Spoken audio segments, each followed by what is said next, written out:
Hello students, welcome to আরো 24/7 official Bengali channel. প্রত্যেককে স্বাগত জানাচ্ছি আজকের এই স্পেশাল সেশনে। আজকের সেশনটা কেন গুরুত্বপূর্ণ তার কারণ এখানে জড়িয়ে আছে আমাদের ভারতের ইকোনমির কথা। এবং আমাদের ভারত হঠাৎ করে কি এমন ঘটলো যার জন্য যেই ভারতের স্থান ছিল আমাদের পঞ্চম র্যাঙ্কিংয়ে, যেখান থেকে ভারত কিন্তু স্লিপ করে গেল 6th র্যাঙ্কিংয়ে, অর্থাৎ এখন ভারত ষষ্ঠ বড় ইকোনমির দেশ হয়ে গেল, যেটা পঞ্চম র্যাঙ্কিংয়ে সেটা ছিল।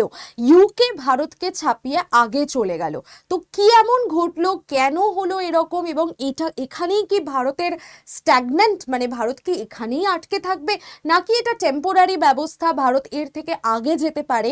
এই সমস্ত ফ্যাক্টরগুলোকে বোঝার চেষ্টা করব। এবং আমাদের ভারত ইকোনমির ক্ষেত্রে যে আমাদের বড় স্বপ্ন দেখিয়েছিল যে আমরা 2030-এর মধ্যে বা 2031 সালের মধ্যে আমরা থার্ড ইকোনমির দেশে পরিণত হব, আদৌ কি সেই স্বপ্ন আমাদের অধরা থেকে যাবে, নাকি সেই স্বপ্ন আমাদের বাস্তবায়িত হতে চলেছে? এই সমস্ত কিছু নিয়েই আমরা আজকে আলোচনা করব। এবং একদম আমাদের জেনারেল নলেজের জন্য যেরকম দরকার সেরকমভাবেই কিন্তু পরীক্ষার অ্যাসপেক্ট থেকেও আমরা বুঝে নেব যে ভারত বর্তমানে ইকোনমির অ্যাঙ্গেলে কোথায় দাঁড়িয়ে আছে, জিডিপির ক্ষেত্রে ভারত কোথায় কীরকম কি অ্যাচিভ করছে, এই সমস্ত কিছু আমরা দেখব। তার পাশাপাশি আইএমএফ থেকে যে র্যাঙ্কিং বের করা হয়েছে সেখানে ভারতের আগে কোন কোন দেশ রয়েছে, তাদেরকে ভারতের কিভাবে, মানে ভারত থার্ড ইকোনমির দেশ হতে গেলে তাদেরকে কিভাবে ছাপিয়ে যাওয়ার সম্ভাবনা রয়েছে, এই সমস্ত বিষয়গুলোকে নিয়ে আলোচনা করব। তার আগে বলে দিই যে এই যে জিডিপি র্যাঙ্কিং এর আসল সত্য যেটা, সেটা নিয়েই কথা হবে, যেখানে আমরা কয়েকটা বিষয়কে সব থেকে বেশি জোর দিয়ে কথা বলবো, যেটা আইএমএফ থেকেও বলা হয়েছে। নাম্বার 1 হলো জিডিপি, যেটা নমিনাল জিডিপির উপরে ভারতের এই মানে এই যে র্যাঙ্কিং এর পার্থক্যটা হয়ে গেল, 5th থেকে 6th-এ ভারত ড্রপ করে গেল, এটার একটা রিজন লুকিয়ে আছে। পাশাপাশি আমরা দেখব পারচেজিং পাওয়ার প্যারিটি, পিপিপি যেটাকে বলা হয়ে থাকে, এর ফুল ফর্ম থেকে পরীক্ষায় প্রশ্নও দেয়, তো এইটার উপরে কিভাবে ডিপেন্ড করে আছে। নেক্সট হলো কারেন্সি ডেপ্রিসিয়েশন, ঠিক আছে, মানে আমাদের যে অর্থ মূল্য, সেই মূল্যটাও কিভাবে কমে গেল, টাকার ভ্যালু কমে যাওয়া যেটা, সেটাও কিভাবে এর সাথে কানেক্টেড, বা কেন সেটার কারণে ভারতের ইকোনমিতে এত বড় চেঞ্জেস আসতে পারে। এবং নেক্সট হলো স্ট্রাকচারাল গ্রোথ। এই সমস্ত বিষয় নিয়ে আলোচনা হবে। শুধু তার আগে আমি একটু বলে দিই যে আমার যে টেলিগ্রাম চ্যানেল রয়েছে, তোমরা প্রত্যেকে আমার টেলিগ্রাম চ্যানেলে জয়েন করে যেও। বিকেল 3টের সময় তোমাদের সাথে আমার ক্লাস হয়ে থাকে, এবং সেই সোম থেকে শুক্র বিকেল 3টের ক্লাস জয়েন করলে তুমি এসএসসি এবং এসএসসির পাশাপাশি অন্যান্য যে কোনো পরীক্ষার জন্যই তুমি প্রিপেয়ার হয়ে নিতে পারবে। তো অবশ্যই আমার টেলিগ্রাম চ্যানেলে জয়েন থাকলে আমি ওখানে ক্লাস লিঙ্ক এবং তোমাদের ফ্রি পিডিএফ প্রোভাইড করে থাকি। তো kindly join my Telegram channel, যার লিঙ্ক আমি তোমাদের কমেন্ট সেকশনেও দিয়ে দেবো। এবং আমাদের এসএসসি রিলেটেড যে ব্যাচটি চলছে এখন আপাতত, ওটা নতুন ব্যাচ, ফ্রেশ ব্যাচ, তোমাদেরকে জানিয়ে দিই। তুমি যদি এসএসসির অ্যাসপিরেন্ট হও, মানে স্টাফ সিলেকশন কমিশন কেন্দ্রীয় সরকারের একটি পরীক্ষা, যেখানে তুমি ক্লাস 10, 12 এবং গ্র্যাজুয়েশন পাশের পরেই পরীক্ষা দিতে পারো, এমটিএস, সিএইচএসএল এবং সিজিএল পরীক্ষায় তুমি বসতে পারো। তো সেই পরীক্ষার জন্য কমপ্লিট একটা কোর্স আমাদের করানো হয়ে থাকে, যার সাথে তুমি লাইভ ক্লাস, মক টেস্ট এবং বই সমস্ত কিছু পেয়ে যাবে। এবং এই যে নতুন ব্যাচটা দেখতে পাচ্ছ, এই নতুন ব্যাচের সাথে ফ্রিতে আরও তুমি 5টা ব্যাচ পেয়ে যাচ্ছ। এই ব্যাচের ক্লাস শুরু হচ্ছে 20 তারিখ থেকে, 20 এপ্রিল থেকে। তো অবশ্যই তোমরা যারা যারা ইন্টারেস্টেড আছো এবং এসএসসিকে নিজেদের মূল লক্ষ্য করছো, তো অবশ্যই ব্যাচে জয়েন করে যেতে পারো। ব্যাচের ডেট হলো 20 তারিখ থেকে শুরু হচ্ছে। ব্যাচের প্রাইস হয়ে যাচ্ছে তোমার 2046, এর থেকেও তুমি কমে পেয়ে যাবে তুমি যদি Y1012 এই কোডটাকে অ্যাপ্লাই করে নাও, তাহলে আরও ডিসকাউন্ট তোমার হয়ে যাবে, ঠিক আছে? তো এটা হলো ডিসকাউন্ট কোড। যারা যারা ইন্টারেস্টেড আছো অবশ্যই আমার সাথে কন্ট্যাক্ট করে নিতে পারো। টেলিগ্রাম চ্যানেলে জয়েন থাকলে আমি ওখানেই বলে দেবো। আর আমার কন্ট্যাক্ট নাম্বার, যারা অ্যাডমিশন নিতে চাইছো তারা অবশ্যই আমাকে সন্ধ্যে 6টার পরে ফোন করে নিও। আমার কন্ট্যাক্ট নাম্বার আমি দিয়ে দিচ্ছি 9804735443। আরেকবার বলে দিই 9804735443। চলো এবার শুরু করছি আমাদের আসল ডিসকাশন। আসল জায়গায় চলে আসি আমরা, যেখানে আমরা দেখতে পাবো যে সংবাদ মাধ্যমের শিরোনামে এখন কি হেডলাইন ঘোরাফেরা করছে, আমরা কি কমপ্লিটলি তাতে ট্রাস্ট করব? একেবারেই নয়। তার কারণ হচ্ছে, তোমরা একটা জিনিস ভালো করে বোঝার চেষ্টা করো, আমাদের যেটা বলা হয়েছে আইএমএফ এর তরফ থেকে, অর্থাৎ আন্তর্জাতিক মুদ্রা তহবিল, ইন্টারন্যাশনাল মনিটারি ফান্ড, সেখান থেকে বলা হয়েছে, তার যে সাম্প্রতিক ডেটা, সেখান থেকে বলা হয়েছে যে ভারত পঞ্চম থেকে ষষ্ঠ স্থানে নেমে গেছে। অর্থাৎ ভারতের আগে চলে এসেছে কে? ইউকে। ইউকে চলে গেছে ভারতের আগে এবং ভারত তার নিচে চলে এসেছে ইন্ডিয়া। ঠিক আছে, তার আগে কে আছে? তার আগে আছে হচ্ছে জাপান, তার আগে আছে হচ্ছে আমাদের জাপান। ঠিক আছে, তার আগে কে আছে? তার আগে আছে হচ্ছে জার্মানি। জার্মানির আগে কে আছে? জার্মানির আগে আছে চায়না। চায়নার আগে কে আছে? তার আগে আছে ইউএসএ। এই হলো এখন আমাদের র্যাঙ্কিং। ঠিক আছে, যেখানে আগে ইন্ডিয়া ছিল, তারপরে ইউকে ছিল, বাট এখন স্থানটা অদল বদল হয়ে গেছে। তো ভারতে বর্তমানে জিডিপি 3.92 ট্রিলিয়ন আমরা দেখতে পাচ্ছি, ট্রিলিয়ন ডলার, যেটা কারেন্ট প্রাইসের ওপর বেস করে। এবার আমরা তো জিডিপি দুভাবে পরিমাপ করে থাকি, একটা নমিনাল জিডিপি, আরেকটা হলো রিয়েল জিডিপি। তো নমিনাল আর রিয়েল জিডিপির মধ্যে কি তফাৎ, কোথায় কেন এই পার্থক্যটা নির্ভর করছে, সমস্ত কিছু বলবো।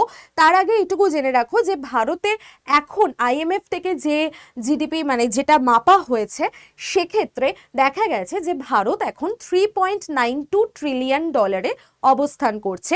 সেখানে ইউকে অলমোস্ট 4 ট্রিলিয়নের কাছাকাছি রিচ করে গেছে। তাই জন্য ইউকে কিন্তু ইন্ডিয়ার আগে চলে এসেছে। এবার এই যে একটা পার্থক্য বা গ্যাপ তৈরি হলো 4 ট্রিলিয়ন হওয়ার মধ্যে, মানে ইন্ডিয়া 4 ট্রিলিয়ন হতে পারলো না, ইউকে ইন্ডিয়াকে ছাপিয়ে চলে গেল। তো এই যে একটা গ্যাপ তৈরি হলো, এই গ্যাপটাকে ইন্ডিয়া কখনো মেকআপ করতে পারবে? সেটা নিয়েও একটা প্রশ্নচিহ্ন উঠছে এবং সেটাই সবাই কোয়েশ্চেন করছে সরকারকে।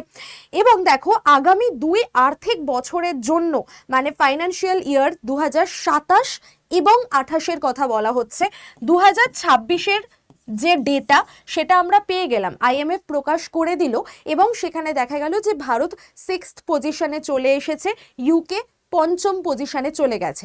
2027 সালের কথা যদি আমি বলি, তাহলে ইন্ডিয়া চলে যাবে হচ্ছে আমাদের আবারও ওপরে।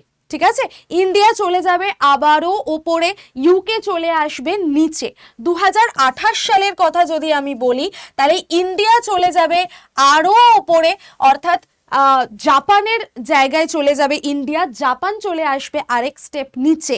এবং 2031 সাল, খেয়াল রাখো, 2031 সাল একটা পারফেক্ট টাইমিং দিয়েছে আইএমএফ, যে এই সময়ের মধ্যে ইন্ডিয়া কিন্তু তার যে স্বপ্নের জায়গা, অর্থাৎ থার্ড ওয়ার্ল্ড ইকোনমির দেশে পরিণত হওয়ার যে একটা স্বপ্ন ইন্ডিয়া দেখেছিল, সেইটা পূরণ করতে পারবে।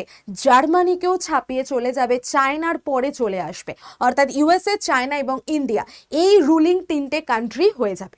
তো কিভাবে এটা পসিবল? কেন ভারত তাহলে এখন পিছিয়ে গেল? কেন ভারতের এরকম একটা বিগ ড্রপ হলো, সেটা আমরা এবার একটু বুঝে নিই। দেখো, এখানে স্পষ্টই বলে দিয়েছে যে এটি একটি দীর্ঘমেয়াদী পতন নয়, এটা একদমই দীর্ঘমেয়াদী কোনো মানে আমাদের ড্রপ নয়। এটা কিন্তু ভারত ক্রমাগত রাইজ করবে, কারণ ভারত এখন ডেভেলপিং ফেজে আছে। ঠিক আছে, এবং এটা শর্ট টার্ম একটা ডিক্লাইন বলতে পারো। 2031 সালের মধ্যে ভারত পুনরায় এই দেশগুলোকে ছাড়িয়ে 3য় স্থানে পৌঁছে যাবে। তাহলে আমাদের পরীক্ষার অ্যাঙ্গেল থেকে এখানে কি কি প্রশ্ন আসতে পারে? পরীক্ষার অ্যাঙ্গেল থেকে কোয়েশ্চেন আসতে পারে যে ভারতের বর্তমানে আইএমএফ যে ডেটা দিয়েছে, সেখানে জিডিপি কাউন্ট কত? 3.92 ট্রিলিয়ন ডলার। সেক্ষেত্রে ইউকে, মানে তার রেসপেক্টে যদি আমি দেখি, তাহলে ইউকে অলমোস্ট 4 ট্রিলিয়ন ডলারের ইকোনমিতে পরিণত হয়েছে, তাই জন্য ভারতকে ছাড়িয়ে সেটা চলে গেছে। কিন্তু আমরা যদি এটা দেখি যে ভারতে যেটা 3.92, সেটা কিন্তু খুব একটা 4 ট্রিলিয়নের থেকে কম নয়। তো ভারত চাইলে সেটা কিন্তু ওভারকাম করতেই পারে, এবং সেরকমই প্রেডিকশন আইএমএফ দিয়েছে যে 2027 সালে আবারও ইউকে কে ছাড়িয়ে ভারত ওপরে চলে যাবে। এবার এই র্যাঙ্কিংটা থেকে তোমাদের প্রশ্ন আসতে পারে যে এই র্যাঙ্কিংটা থেকে তোমাদের যে কি কোয়েশ্চেন আসতে পারে যে ভারতের এখন ষষ্ঠ পজিশনে রয়েছে, তো ভারতের আগে আগে কোন কোন দেশ রয়েছে, তো সেই হিসেবে আসতে পারে ইউএসএ হচ্ছে সব থেকে বড় অর্থনীতির দেশ, একদম অলমোস্ট ধরে রাখো $30 ট্রিলিয়ন দেশ হচ্ছে এটা।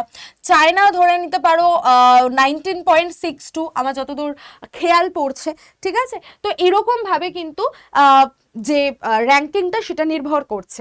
তারপরে জার্মানি আছে, জাপান আছে, ইউকে আছে, ইন্ডিয়া আছে, ঠিক আছে। তো এটা একটা বিষয় দাঁড়ালো, তাহলে এটা কিন্তু মাথার মধ্যে একদম বসিয়ে নাও যে এটা আমাদের টেম্পোরারি একটা লস হতে পারে বা টেম্পোরারি ডিক্লাইন হতে পারে, নট ফর পার্মানেন্ট। 2027 সাল থেকে আমরা আবারও উত্থানের দিকে এগোবো। নেক্সট চলে আসো, এইবার আমাদের ব্যাপারটা বুঝতে হবে যে কি এমন ঘটলো। নমিনাল জিডিপি যেটা হেডলাইন র্যাঙ্কিং এর মধ্যে আমরা দেখতে পাচ্ছি, সেখানটা দেখবো, আর পিপিপি জিডিপি এই জায়গাটাও আমরা দেখবো। এইটার থেকেও আমাদের ম্যাক্সিমাম এই জায়গাটা একটুখানি ভালো করে বুঝতে হবে। তো দেখো, মেজারমেন্ট ইউএস ডলারের ভিত্তিতে যদি আমরা কখনো ভারতের যে কারেন্সি, আমরা কি হিসাবে দেখি যে ভারতের কারেন্সি এখন কত মূল্যে রয়েছে, আমরা কিভাবে দেখি না ইউএস ডলারের সাপেক্ষে আমরা তুলনা করি, তাই না? তুমি এখন গুগলে গিয়ে সার্চ করো যে এখন আমাদের $1 বা $1 আমরা কত টাকা পাচ্ছি, এটা যদি তুমি সার্চ করো তাহলেই বুঝতে পারবে। তো এইটা সবসময়ই ওঠানামা করে, কিন্তু এখন যদি আমরা দেখি যে ডলারের রেসপেক্টে ভারতের যে মূল্য, মানে টাকার যে মূল্য, সেটা কিন্তু অনেকটা কমে গেছে, ঠিক আছে। তো ইউএস ডলারের ভিত্তিতে আমরা পরিমাপ করে থাকি, সেক্ষেত্রে ভালনারেবিলিটি যেটা আমরা দেখতে পাচ্ছি এক্সচেঞ্জ রেট মানে কত পরিমাণ ডলার দিলে বা কত পরিমাণ টাকা দিলে আমি $1 পাচ্ছি, এই যে একটা এক্সচেঞ্জ রেট, মানে ধরে নাও আমার কাছে রয়েছে 10,000 টাকা, ঠিক আছে। তো 10,000 টাকা যে আমার কাছে রয়েছে, আমি সেটা নিয়ে নিশ্চয়ই ইউএসএ চালাতে পারবো না, ইউএসএ তে গিয়ে আমাকে টাকা এক্সচেঞ্জ করতে হবে। তো আমি টাকা ইউএস এর ব্যাংকে দিলাম এবং ইউএস আমাকে ডলার দেবে, তাই না? ইউএস আমাকে ডলার দেবে। তো কত ডলার ইউএস আমাকে এই 10,000-এর পরিবর্তে দিচ্ছে, সেটাই হলো আমার এই 10,000 টাকার মূল্য, ঠিক হয় না? বোঝাতে পারলাম? তো সেটাই হলো আমার এক্সচেঞ্জ রেট, ওকে। তো সেইটাই বলা হচ্ছে যে এটা সবসময় ফ্লাকচুয়েট করে, কিন্তু এখন একটু বেশিই করছে। দেখো, তার পিছনে অনেকগুলো রিজন হতে পারে। নাম্বার 1 হচ্ছে আমাদের এখন এই যুদ্ধকালীন পরিস্থিতি, সেটা ক্ষেত্রে হতে পারে আমাদের সমস্ত জিনিসেরই দাম বাড়ছে, ইনফ্লেশন একটা বড় জায়গা অধিকার করে আছে এই সমস্ত কিছুর ক্ষেত্রে। অ্যান্ড নাম্বার 2 হয়ে যাচ্ছে আমাদের বেস ইয়ার চেঞ্জ হয়েছে, ঠিক আছে। আমাদের বেস ইয়ার চেঞ্জ হয়েছে। নমিনাল জিডিপি আমরা যেটা পরিমাপ করে থাকি সেটা কারেন্ট প্রাইসের ওপরে পরিমাপ করে থাকি, আর রিয়েল জিডিপি যেটা আমরা পরিমাপ করে থাকি সেখানে কিন্তু আমাদের নমিনাল, মানে যেটা আমাদের নমিনাল জিডিপি তার সাথে ডিফ্লেটেড জিডিপির রেশিও হয়, এবং সেটাকে আমরা পার্সেন্টেজে নিয়ে যাই, ইনটু 100 করতে হয়, তবে গিয়ে আমরা পাচ্ছি রিয়েল জিডিপি। কিন্তু আমরা নমিনাল জিডিপিকে কারেন্ট যে প্রাইস আমাদের মার্কেটে রয়েছে সেই অনুযায়ী পরিমাপ করে থাকি, অর্থাৎ এখানে কিন্তু ইনফ্লেশনটা ইনক্লুডেড। রিয়েল জিডিপিতে আমরা ইনফ্লেশনটাকে সরিয়ে দিয়ে অ্যাকচুয়াল যে দামটা সেটা পরিমাপ করি, কারণ ইনফ্লেশন আজকে আছে, কালকে নাও থাকতে পারে। আজকে আমি যে জিনিসটা মানে খুব বেশি দামে পাচ্ছি, কালকে হয়তো সেই জিনিসটার দাম কমে যেতেই পারে। তো এই যে ব্যাপারটা, এটা তো ইনফ্লেশন তো সবসময় ওঠানামা করছে। তো এটা কিন্তু কখনোই পার্মানেন্ট একটা বিষয় হতে পারে না, ঠিক আছে। এবং দেখো, সিগনিফিকেন্সের ক্ষেত্রে কি বলেছে, বিশ্ব মঞ্চে আর্থিক প্রভাব মানে গ্লোবাল ইনফ্লুয়েন্স নির্দেশ করে। অপরদিকে যদি আমরা পিপিপির দিকে দেখি, পারচেজিং পাওয়ার প্যারিটির অ্যাঙ্গেল থেকে, তাহলে মেজারমেন্ট মানে কস্ট অফ লিভিং, স্থানীয় জীবনযাত্রার যে ব্যয়, মানে আমাদের সারা দিনের যে খরচা হচ্ছে, ঠিক আছে, আমাদের যে কস্ট অফ লিভিং সেইটা, এবং ক্রয় ক্ষমতার ভিত্তিতে সমন্বয় করা হয়। মানে আজকে আমি 100 টাকা বাজারে নিয়ে গেলে যতটা জিনিসপত্র পেতাম, কালকে ধরো ইনফ্লেশন ঘটে গেল, প্রচুর পরিমাণে সমস্ত জিনিসপত্রের দাম বেড়ে গেল, তাহলে আমি ওই 100 টাকা নিয়ে গিয়েই কি সেই সমপরিমাণ জিনিস পাবো? নিশ্চয়ই নয়। তো সেটার কথাই বলা হয়েছে পারচেজিং পাওয়ার প্যারিটি, ঠিক আছে। কতটা আমি পারচেস করছি তার পাওয়ার, সেটাই এখানে নির্ভর করছে মেজারমেন্টটা। ভালনারেবিলিটির দিকে আমরা কি দেখছি, মুদ্রার ওঠানামায় প্রভাবিত হয় না, এটা আসল ডোমেস্টিক রিয়েলিটি, ঠিক আছে। এবং এখানে দেখো কি বলা হচ্ছে, কারেন্ট র্যাঙ্কের ক্ষেত্রে থার্ড, মানে দীর্ঘকাল ধরে ভারত এই অবস্থানেই রয়েছে। এবং যদি মানে এটা কিন্তু আমি বলছি পিপিপি জিডিপির পরিপ্রেক্ষিতে, নট নমিনাল জিডিপি। যদি আমি পিপিপি জিডিপির পরিপ্রেক্ষিতে দেখি তাহলে কিন্তু ভারত অনেক দিন ধরে, অনেক বছর ধরে এই থার্ড পজিশনেই অবস্থান করছে। ঠিক আছে। এবং সিগনিফিকেন্সের ক্ষেত্রে যদি দেখি, দেশের ভিতরের প্রকৃত অর্থনৈতিক শক্তি এবং উৎপাদনকে নির্দেশ করে। অর্থাৎ ভেতরের বিষয়টা বোঝার চেষ্টা করো। আজকে আমাদের মানে দেশে যুদ্ধ আসুক বা আমাদের এই যে দেখো তেলের কথাই যদি আমি এখন রিসেন্ট উদাহরণে ধরি, সারা জায়গাতে তেলের হাহাকার পড়ে গেছে, তেলের জন্য এত কিছু হচ্ছে, গ্যাসের দাম বেড়ে যাচ্ছে, আমাদের এখানেও তেলের দাম বেড়েছে, গ্যাসের দাম বেড়েছে, সবই হয়েছে, কিন্তু সেটা এতটাও পরিমাণে হয়ে যায়নি যে আমরা সবাই খাওয়া দাওয়া বন্ধ করে পেটে কুলুপ লাগিয়ে বসে আছি, একদমই নয়। আমরা কিন্তু আমাদের কস্ট অফ লিভিং বা আমাদের যা যাবতীয় জিনিসপত্র, যাবতীয় যা সারাদিনে আমরা করতাম, যে টাকা খরচা করে আমরা 10 দিন আগেও জীবন নির্বাহ করতাম, সেই টাকা খরচা করে আমরা 10 দিন পরেও কিন্তু আমাদের পেট ভরার মতো কাজ চালিয়ে নিতে পারছি, তাই তো? আমাদের কিন্তু সেইভাবে প্রভাবিত করতে পারেনি এখনো পর্যন্ত বাইরের যে এই টালমাটাল পরিস্থিতি। এটাই আমি বলছি, ইন্ডিয়া কিন্তু সেই জায়গাতে, ইন্ডিয়ার যদি ভিত শক্ত না হতো তাহলে কিন্তু ইন্ডিয়া সেই জায়গায় আরো অনেক বেশি ক্ষতিগ্রস্ত হতে পারতো বাকি দেশগুলোর মতো। কিন্তু ইন্ডিয়া এত কঠিন পরিস্থিতির মধ্যেও তার ভিত শক্ত আছে বলে, তার শক্তি এবং উৎপাদন এটা শক্ত আছে বলে কিন্তু ইন্ডিয়া এখনো স্ট্রং হয়ে দাঁড়িয়ে আছে। এবং আমরা সাধারণ মানুষরা যারা আগেও 10 দিন আগেও খেতে পেতাম, এখনো অন্তত আমাদের সারা দিনের মতো, সারা দিনের চলার মতো আমাদের কস্ট অফ লিভিং এর কিন্তু সেই রকম কোনো পরিবর্তন আসেনি। ঠিক আছে, বোঝাতে পারলাম জিনিসটা? তো এটা হলো আমাদের পারচেজিং পাওয়ার প্যারিটির ওপর নির্ভর করে আমরা কিন্তু একটা স্টেবল অর্থনীতিতেই আছি। হ্যাঁ, নমিনাল জিডিপি আপ ডাউন করবেই, কারণ এখানে আমরা ইনফ্লেশনটাকে কাউন্ট করছি। ঠিক আছে, চল নেক্সট আমরা চলে আসি যে একটা অপটিক্যাল ইলিউশন আমাদের সামনে তৈরি হয়েছে, র্যাঙ্ক কেন কমলো। এবং এই ইলিউশনটাই না নিউজ চ্যানেলে বলো, বাকি সমস্ত জায়গায় বলো, বড় বড় করে হাইলাইট করে দেখানো হচ্ছে, কিন্তু আমাদের বুঝতে হবে ভেতরের ফান্ডাটা। কারণ তোমরা আড্ডা 24/7 বেঙ্গলি অয়ন্তিকা ম্যামের স্টুডেন্ট, তো আমার কাছে তোমরা কিন্তু প্রত্যেকেই আসল ফান্ডাটা বোঝার চেষ্টা করো, বাইরে যা ছড়িয়ে দিচ্ছে সেটা মানে সেটার থেকে বেরিয়ে আসো, তোমাদেরকে ভুল ভ্রান্তি ইলিউশন সমস্ত কিছুর মধ্যে রাখার চেষ্টা করে, এবং সাধারণ মানুষকে বোকা বানানো খুব সহজ, তাই না? তো ব্যাপারটা হলো রিয়েল আউটপুট, আসল উৎপাদন যদি আমার 1000 টাকা হয়, ঠিক আছে, ধরে নাও আমি 1000 টাকার একটা কিছু পেলাম, ওকে, আমার কাছে রয়েছে, আসল উৎপাদন প্রোডাকশন হয়েছে আমার 1000 টাকার, ওকে, সেটা এবার দুভাবে যেতে পারে। একটা হলো পুরনো রেটে যদি আমি দেখি, তাহলে পুরনো রেটে আমার $1 সমান 80 টাকা ছিল, সেক্ষেত্রে আমার সেই সেই 1000 টাকায় আমি যেটা একটু আগেই বলছিলাম যে আমি 10,000 টাকা এক্সচেঞ্জ করলে কত টাকা পেতে পারি, তো সেই জায়গায় দেখো আমি $12.5 পাচ্ছি, ঠিক আছে। কিন্তু এখন বর্তমানে দেখো $1 সমান 100 টাকা হয়ে গেছে, অর্থাৎ আমাদের টাকার যে ভ্যালু সেটা একটু কমেছে, তাই তো? আগে আমি 80 টাকাতেই $1 সমান জিনিস পেতাম, কিন্তু এখন আমাকে সেটার জন্য 100 টাকা পে করতে হচ্ছে, অর্থাৎ 20 টাকা বেশি পে করতে হচ্ছে, তবে গিয়ে আমি $1 সমান জিনিস পাচ্ছি। তো এক্ষেত্রে কি হলো, আমাদের টাকার ভ্যালুটা একটু হলেও কমে গেল। তো সেই ক্ষেত্রে এটাই বলা হয়েছে যে এখন আমাদের $10 আমরা দাঁড়িয়ে থাকবো যদি আমরা 1000 টাকা দিই। তাহলে ভারতের আসল উৎপাদন তার মানে কমেনি, ভারতের উৎপাদন কিন্তু স্ট্রং আছে, ভারত কিন্তু 1000 টাকারই জিনিস উৎপাদন করছে।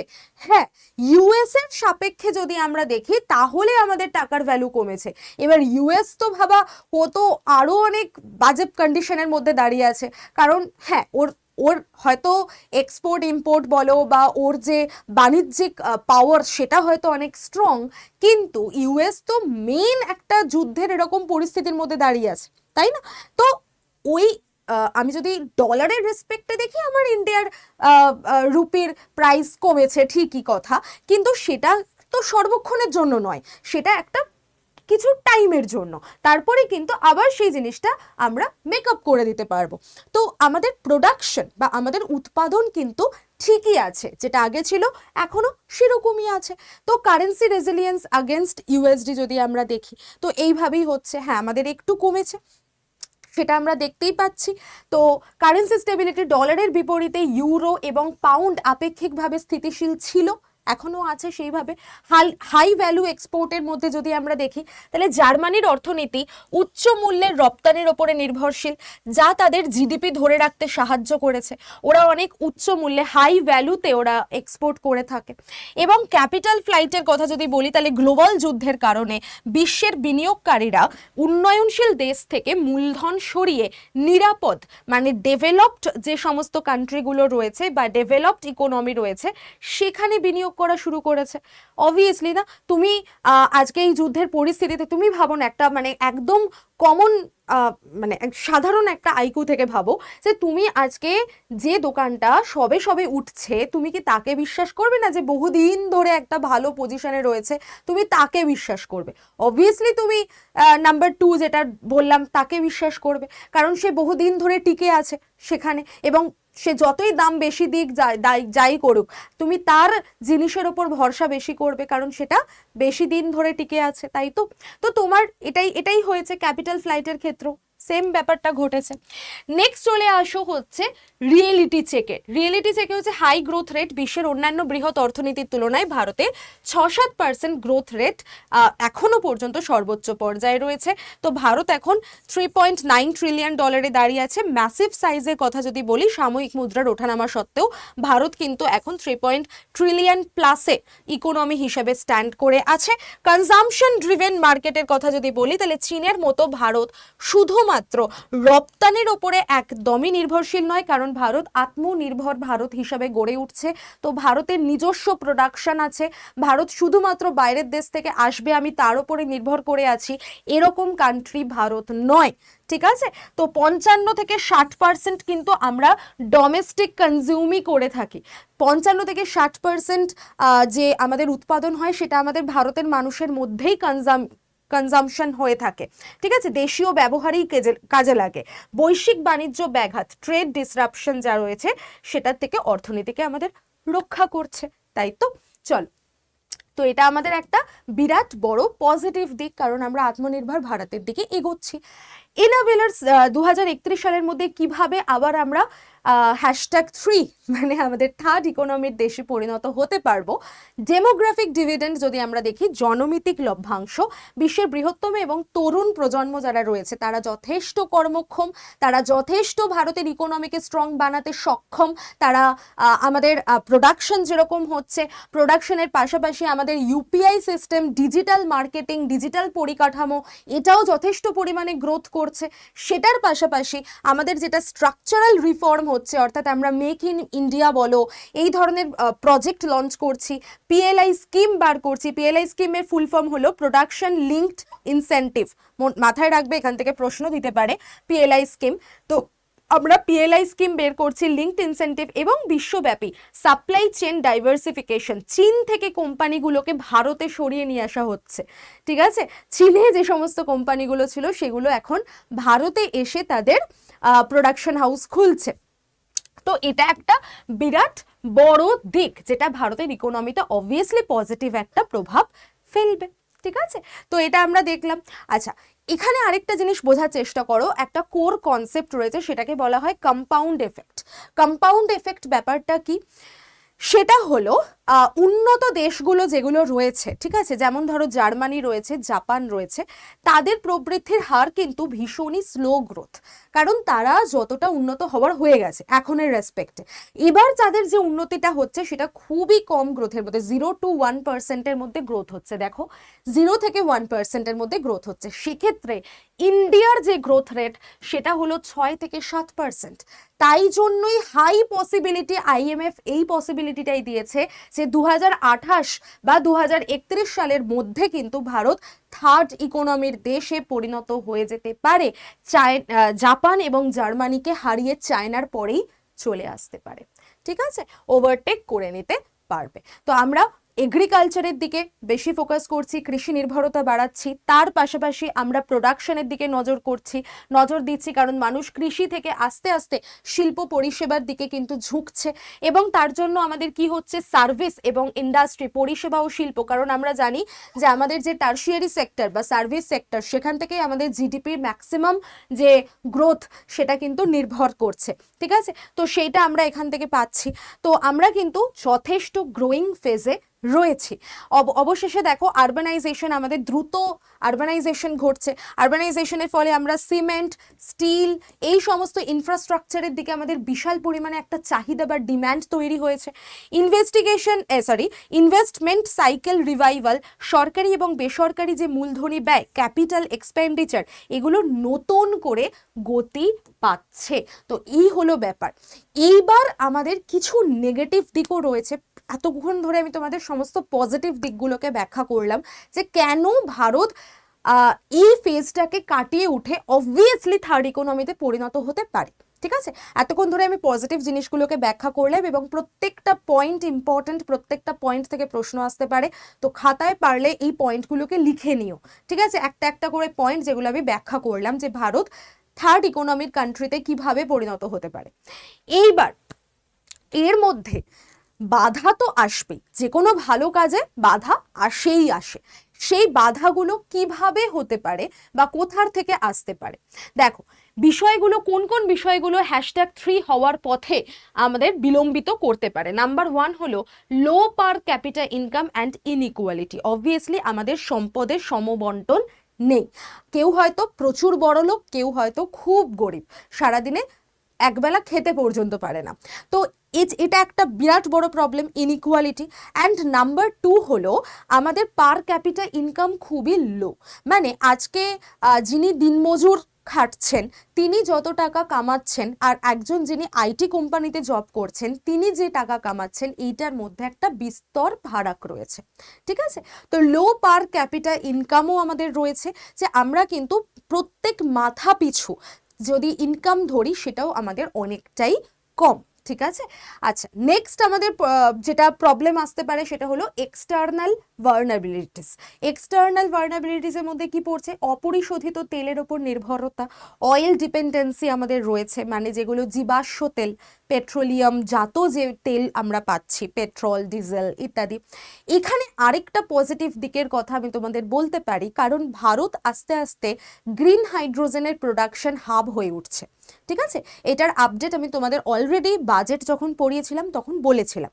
তো এটার একটা ক্রস চেক আমরা করতে পারি যে ভাই হ্যাঁ অবশ্যই এখন আমাদের অয়েল ডিপেন্ডেন্সি অনেকটাই রয়েছে, কিন্তু তার মানে এটা নয় যে আমরা অন্য দিকটাতে একদমই নজর দিচ্ছি। আমরা আস্তে আস্তে ভেহিকেল ব্যবহার করা শুরু করছি। আমরা আস্তে আস্তে কিন্তু আমাদের যে বলতে পারো গ্রিন হাইড্রোজেন, সেটার থেকে জ্বালানি তৈরি করার কথা ভাবছি, গ্রিন ইকোনমি তৈরি করার কথা মানে ওই দিকে এগোচ্ছি। কারণ ভারত আত্মনির্ভর ভারত এবং ভারতের প্রোডাকশন নিজস্ব প্রোডাকশন, যার মধ্যে 55 থেকে 60% আমরা দেশীয় কাজে দেশীয় ইউজেই ব্যবহার করে থাকি, আমাদের অন্য দেশের প্রতি নির্ভর করতে হয় না। ঠিক আছে, তার জন্য সারা বিশ্ব জুড়ে যতই অয়েলের দাম বেড়ে যাক না কেন, অয়েলের অভাব পড়ুক না কেন, এখনো পর্যন্ত ভারতকে সেইভাবে বিশাল পরিমাণে আমাদের কিন্তু সেই অভাবটা ফিল করতে হয়নি। নাম্বার 3 দেখো, জব ক্রিয়েশন গ্যাপ। অবশ্যই এটা একটা বরাবরের সমস্যা, বেকারত্ব। ঠিক আছে, আমাদের ইন্ডিয়াতে এত জনসংখ্যা, সেই অনুযায়ী কিন্তু আমাদের জব খুবই কম এবং সেই জন্য আমাদের যেটা আর কি জবলেস গ্রোথের সংখ্যা কিন্তু অনেকটাই বেশি। তরুণ জনসংখ্যা তখনই সম্পদে পরিণত হবে যখন আমরা আমাদের তরুণ প্রজন্মকে প্রপার শিক্ষা, প্রপার হেলথ এবং প্রপার ইনকাম, এই 3টে জিনিস দিতে পারবো। এডুকেশন, হেলথ এবং ইনকাম, এই 3টে জিনিস যখনই আমরা ইউথকে, আমাদের তরুণ প্রজন্মকে বা আগামী প্রজন্মকে দিতে পারবো, তখনই কিন্তু দেশ আগে যাবে, তখনই কিন্তু আমরা এগোতে পারবো। ঠিক আছে, এটা একটা বিরাট বড় প্রবলেমের জায়গা। অ্যান্ড নাম্বার 4 যেটা ম্যানুফ্যাকচারিং কম্পিটিটিভনেস, যে বিশ্বমানের ম্যানুফ্যাকচারিং ইকোনমি হিসেবে নিজেদের এখনো আমরা পুরোপুরি তৈরি করতে পারিনি। এখনো আমরা একটা রোবোটিক্স তৈরি করতে গেলে বা একটা রোবট তৈরি করতে গেলে বা একটা তোমার চিপ তৈরি করতে গেলে এখনও কিন্তু আমাদের অনেক পরিকল্পনা করতে হয়, অনেক ভাবতে হয়। হ্যাঁ, আগের থেকে আমরা অনেকটাই ডেভেলপড হয়েছি, আগের থেকে আমরা অনেকটাই এগিয়ে গেছি। এখনও ইসরোকে ভাবতে হয় যে আমার কত টাকা খরচা হবে, একটা যদি রকেট আমি ছাড়ি কত কোটি টাকা আমার খরচা হতে পারে, এবং সেটার জন্য আমি এই মিশনটাকে কত বছর পিছিয়ে দিতে পারি, এটা এখনও ইসরোকে ভাবতে হয়। ঠিক আছে, তো এই প্রবলেমগুলো এখনও আমাদের দেশে রয়েছে। তার কারণ আমরা এগোচ্ছি, আমরা গ্রোথ করছি, কিন্তু যেহেতু আমাদের পপুলেশন এত বেশি না, তো সেই পপুলেশনকে সামলে আমাদেরকে এগোতে হচ্ছে। তো সেই জন্য একটু ডিলে তো আমাদের অবভিয়াসলি হচ্ছে। কিন্তু ফাইনালি যদি আমরা বলি যে আমাদের অর্থনীতি ফান্ডামেন্টালসে চলে, শিরোনামে নয়। অবভিয়াসলি নিউজের যে হেডলাইন সেটাতে বিশ্বাস করো না। আমাদের বেস ঠিক আছে, আমাদের উৎপাদন ঠিক আছে, আমরা কিন্তু একটা স্ট্রং পজিশনেই দাঁড়িয়ে আছি। এবং যতই আমাদের পারসেপশন বা হেডলাইন্স নিউজ অনেক বেশি বেশি ভারী ভারী কথাবার্তা বলুক না কেন, সেটার দিকে ভরসা না করে তুমি ফান্ডামেন্টালস এবং রিয়েলিটিকে ভরসা করো। কারণ তুমি শিক্ষিত মানুষ, তোমরা সরকারি চাকরির পরীক্ষা দিচ্ছ, সরকারের যে মানে চিন্তা ভাবনা সেগুলো তোমাদেরকে একটু একটু করে বুঝতে হবে। না হলে কিন্তু সরকারি চাকরির পরীক্ষা দিয়ে যখন তুমি আলটিমেটলি সেই পজিশনটায় যাবে, আজকে সিজিএল এ জব করে যদি তুমি সিজিএল এ চান্স পেয়ে যদি তুমি জিএসটি ইন্সপেক্টর হও, বা তুমি যদি আইটিতে যাও, মানে আমি ইনকাম ট্যাক্সের কথা বলছি, এই সমস্ত র্যাঙ্কিংয়ে, এই সমস্ত অফিসার র্যাঙ্কিং পদে যদি তুমি জব করো, তাহলে তোমাকে দেশের ইকোনমিকে একটু হলেও তো বুঝতে হবে যে আমাদের দেশের মানুষ, মানে আমাদের দেশের নেতারা বা আমাদের দেশের ফাইন্যান্সিয়াল মিনিস্টার তিনি কি ভাবছেন, কি ভেবে এই পদক্ষেপটা নিলেন, এবং সেটার উপর ভিত্তি করে আমাদের কি মনোভাব হতে পারে, সাধারণ মানুষ কি ভাবতে পারে। তো তুমি মিডিয়ার ওপর ভরসা না করে ভাই, হোয়াটসঅ্যাপ কমিউনিটির ওপর ভরসা না করে, তুমি যেটা আসল ঘটছে, যে রিজনটা আসল ঘটছে সেটার উপরে ভরসা করো। তো সেটাই এখানে বলে দেওয়া আছে। তো অবভিয়াসলি র্যাঙ্কিং পরিবর্তিত হয়, কিন্তু আসল অর্থনৈতিক শক্তি অপরিবর্তিত থাকে। 2031-এর লক্ষ্যমাত্রা অর্জনের জন্য ভারত কাঠামোগতভাবে সম্পূর্ণ প্রস্তুত। ঠিক আছে, তো আজকের এই ছিল আমার উপস্থাপনা, যেখানে আমরা কিন্তু একটা পজিটিভ দিকই পাচ্ছি যে যতই ঝড়ঝপটা আসুক, যতই আমরা পঞ্চম র্যাঙ্কিং থেকে ষষ্ঠ র্যাঙ্কিংয়ে স্লিপ করে যাই, আমাদের এই বিগ ড্রপ কিন্তু আদপে বিশাল বিগ ড্রপ নয়, এটা সাময়িক সময়ের জন্য। আমরা আবারও আস্তে আস্তে কিন্তু থার্ড ওয়ার্ল্ড মানে থার্ড ইকোনমির কান্ট্রিতে পৌঁছে যেতে পারি। সরি ফর মাই ওয়ার্ডস, আমি ক্ষমা চেয়ে নিচ্ছি। আমরা থার্ড ইকোনমির দেশে পৌঁছে যেতে পারি। তো সেইটার জন্য আমাদের 2031 সাল পর্যন্ত অপেক্ষা করতে হবে। এবং তোমরা যারা রয়েছো, আমরা যারা রয়েছি, যারা ইউথ, যারা দেশের ভবিষ্যৎ, আমাদেরকে আরও যত দ্রুত সম্ভব কাজের মধ্যে লেগে পড়তে হবে। আমরা যাতে আনএমপ্লয়েড হয়ে বাড়িতে বসে না থাকি, আমাদের ভবিষ্যতও যাতে সেইভাবে তৈরি হয়, সেইভাবে শিক্ষিত হতে পারে, দেশের কাজে আসতে পারে, আমরা সেইভাবেই এগিয়ে যাব। এবং তার জন্যই তোমাদেরকে বলছি, যত দ্রুত সম্ভব একটা সরকারি চাকরি আমাদের, মানে তোমাদের দরকার, আমাদের দরকার। তো সেই সরকারি চাকরি গ্র্যাব করার জন্য অবশ্যই তোমরা ADA24/7 বেঙ্গলি এবং আমার সাথে থাকো, আমার রেগুলার ক্লাস ফলো করো। পারলে আমাদের এসএসসি ফাউন্ডেশন ব্যাচ তোমরা নিয়ে নিতে পারো। সেখানে যে সমস্ত র্যাঙ্কিংয়ে তোমরা জব পাবে সেগুলো আমি অলরেডি আলাদা করে ভিডিও করে দিয়েছি। তোমরা দেখো, দেখে অনুপ্রাণিত হও এবং দেশের কাজে এগিয়ে আসো। চলো, অল দ্য বেস্ট তোমাদেরকে। কমেন্ট সেকশনের পিন কমেন্টে আমি টেলিগ্রাম চ্যানেলের লিঙ্ক দিয়ে দেবো, অবশ্যই কিন্তু জয়েন করে যেও। ভিডিওটাকে অনেক অনেক বেশি করে শেয়ার করে দাও। যে ভুল ধারণা মানুষের মধ্যে ঘুরছে, তোমার বন্ধু বান্ধবদের মধ্যে ঘুরছে, সেটাকে দূর করে নেওয়া দরকার। এবং অবশ্যই অবশ্যই করে প্রচুর শেয়ার করে দাও। চলো, টাটা।